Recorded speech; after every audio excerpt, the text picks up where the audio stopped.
అంటే వస్తువుల పట్ల వారికి ఉన్నటువంటి కోరికను నాశనం చేసుకోవాలి. కోరిక లేకుండా జీవనాన్ని ముందుకు సాగించాలి.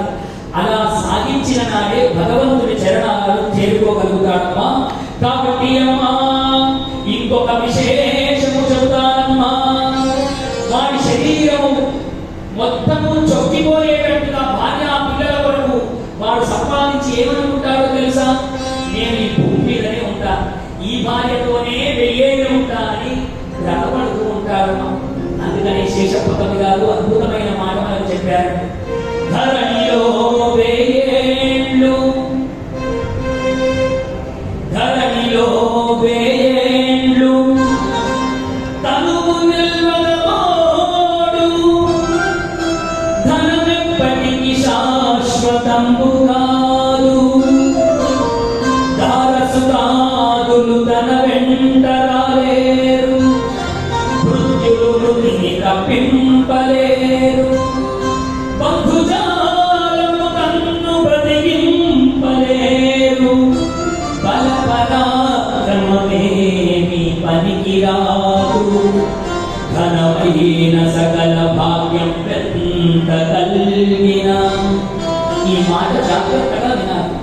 ఘనమైన సకల భాగ్యం ఎంత కలిగిన, కోచి మాత్రం పైన కొంచకోడు, నెల్లి కుక్కల భ్రమలన్నీ విడిచి నిన్ను భజన చేసేది వారికి పరమ సుఖము.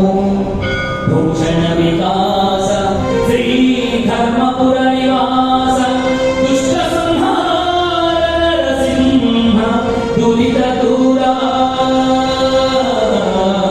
దురిత దూరా. 1000 సంవత్సరాలు ఈ భూమి మీద ఉండేవాడే వదిలేడు. వెళ్ళిపోతూ ఉంటే నా భార్య నా భర్త శరీరాన్ని నేనే పట్టుకొని ఉంటానంటే యమధర్మరాజేమి ఆ శరీరాన్ని విడిచిపెట్టాడు.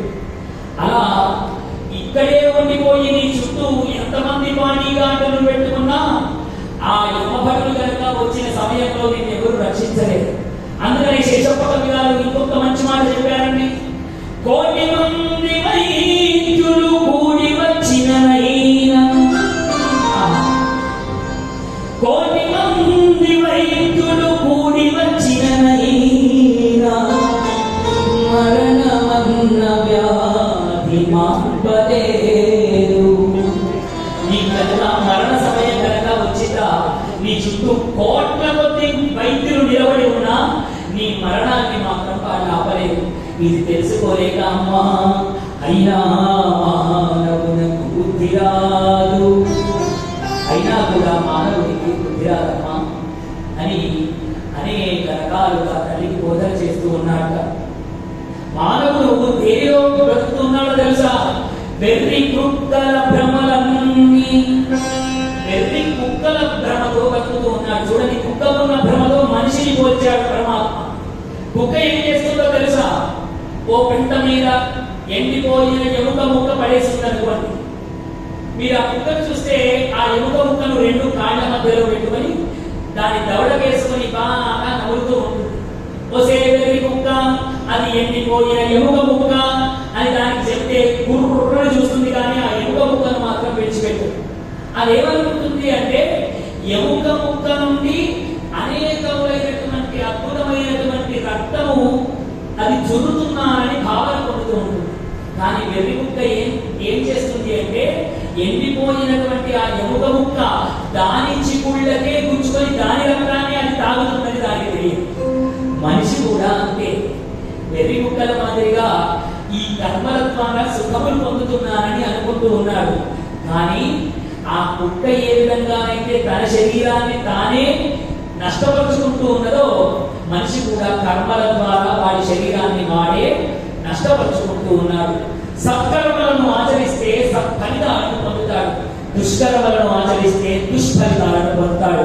అందుకనే ఈ వెర్రి కుక్కల భ్రమలన్నీ పక్కన పెట్టి ఎవరైతే పరమాత్మ నిన్ను భజిస్తారో, నీ గురించి లాభిస్తారో పాలిస్తారో వాడు మాత్రమే నీ చరణాలను చేరుతాడయ్యా. ఈ విషయం తెలియక అమ్మా అందరూ కూడా భక్తి మార్గంలో వెళ్ళలేకుండా ఉన్నారమ్మా అని ఇన్ని మాటలు చెప్పిన తర్వాత కపిలుడికి దేవహూతి నమస్కారం చేసిందట. కపిలా దేవా కపిల రూపమున పరమాత్మవై కపిల రూపంలో నా కడుపులో పుట్టి నాకు భక్తి యోగం గురించి మానవ జన్మ రహస్యమంతా నాకు సవిస్తారంగా చెప్పావు. నాకు ఎంతో ఆనందం కలుగుతూ ఉన్నది. కాబట్టి ఇప్పుడు ఈ మాటలు విన్న నేను మీ నాన్నతో అనుభవించినటువంటి అనేక భోగములు అన్ని మర్చిపోయాను. ఇప్పుడు నేను ఆ పరమాత్మలో ఐక్యం కావడానికి సిద్ధంగా ఉన్నాను కపిలా అని 2 చేతులతో నమస్కరించిందట. తల్లిని కలిగినటువంటి ఆ జ్ఞానమును చూసినటువంటి కపిల పరమాత్మ తల్లిని నమస్కారం చేసి ఆ ఆశ్రమం నుంచి బయలుదేరి వెళ్ళిపోయాట. జై గురు కపిల భగవానికి జై.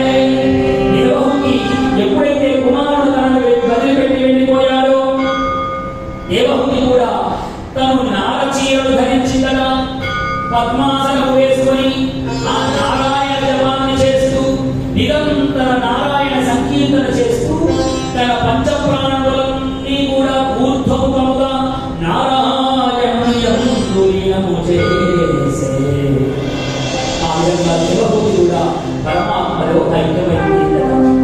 ఓ విధురా, ఇదయ్యా నేను మీకు చెప్పినటువంటి కపిల వృత్తాంతం మైత్రేయ మహర్షి మిత్రుడికి తెలియజేశాడు. ఈ కపిల వృత్తాంతం ఎవరైతే వింటారో వాళ్ళు కూడా సాంఖ్యము వంటబట్టి ఆత్మతత్వయోగము తెలిసి మనం ఎందుకు పుట్టామో, ఎందుకు ఈ జీవితాన్ని సార్థకం చేసుకోవాలో, చేసుకోకపోతే అంత్యకాలంలో ఏం జరుగుతుందో ఈ సాంఖ్యమంతా కపిలుడు తన తల్లి దేవహూతికి తెలియజేశాడు.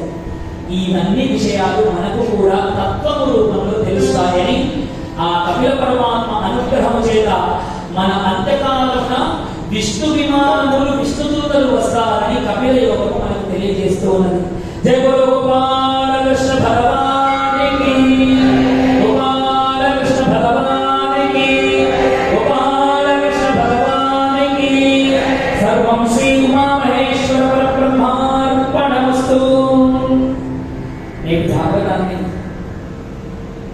కపిల వృత్తాంతంతో సంపన్నం చేసుకొని చాలా మంది హామయ్య అనుకున్నారేమో, కానీ నాకెందుకో దీన్ని చూస్తే విడిచిపెట్టకుండా కాదు. అందున ఇంతమంది భక్తులు ఊరికే దొరుకుతారా ఏమిటి? 7 రోజుల తర్వాత నేను మా ఇంటికి వెళ్ళి భాగవతం చెప్తానే వస్తే కూర్చోబోయే అంటే నా భార్య నా మాట వెళ్తాను. మీరందరూ దొరికినప్పుడే బరుకోవాలి కదా. అందుకనే ఇంత మంచి భక్తులు దొరికినప్పుడే భాగవతాన్ని విపులంగా చెప్పమని భాగవతంలోనే ఉన్నదండి. అందుకనే మీకు మొదటి రోజునే చెప్పాను, కాలాతీతము భాగవతం వినడానికి చెయ్యరాదు. 5 గంటల కంటే 5 గంటలకి మొదలు పెట్టాలి. కానీ ఎండ్ పూర్తి చేయడం మన చేతిలో లేదు.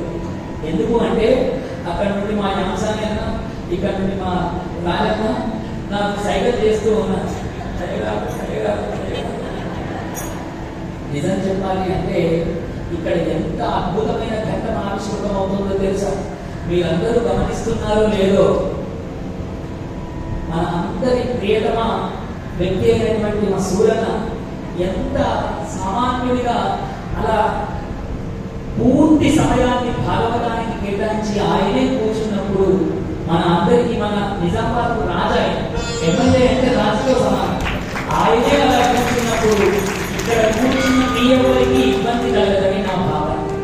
కాబట్టి మీ అందరూ నన్ను మీ పిల్లవాడిగా, ఇప్పుడు మీరందరూ దేవహూతులుగా, నన్ను కపిల బ్రహ్మగా నేను చెప్పిన ఈ మాటలన్నీ విని నన్ను అనుగ్రహించి ఇంత సమయమైనా కనీసం లేవకుండా విన్నందుకు మీ అందరికీ ధన్యవాదాలు తెలియజేస్తూ ఉన్నాను. గత 5 గంటల నుంచి మనం చెప్పుకుంటూ ఉన్నాం. సినిమాకు వెళితే గంటన్నర కాగానే ఇంటర్వెల్కి వెళ్తాను. కానీ తల్లు మీరందరూ ఎంత ఓపికతో ఉన్నారు. ఒక్కరు మీ కుర్చీలో నుంచి లేవకుండా వింటున్నారు అంటే నిజంగా అది చెప్పే నా గొప్పతనం కాదు, వినే మీ గొప్పతనం అనే కృష్ణ పరమాత్మ చెప్తున్నారు. నేను చెప్పే మాట కాదు. భాగవతం చెప్పేవాడి కంటే భాగవతం వినేవాడికే పెద్ద పీట వేసిందండి శాస్త్రం. కాబట్టి ఇప్పుడు చూడండి, ప్రశ్న జవాబులలో గొప్పమాడు ఎవరు? గురువు గొప్పమాడ, శిష్యుడు గొప్పమాడ అంటే శాస్త్రము గురువును ఎప్పుడైనా అంతరంలో ఉంచింది. కానీ గురువు నోటి వెంట జవాబులు అంటే శిష్యుడు ఉత్తమమైన వాడై ఉండాలి. మంచి ప్రశ్న వేసే శిష్యుడు ఉంటేనే జవాబులు ఉత్తమంగా వస్తాయి. కాబట్టి వినే మంచి శ్రోత ఉంటేనే భాగవతంలో భావాలన్నీ బయటకు వస్తాయి.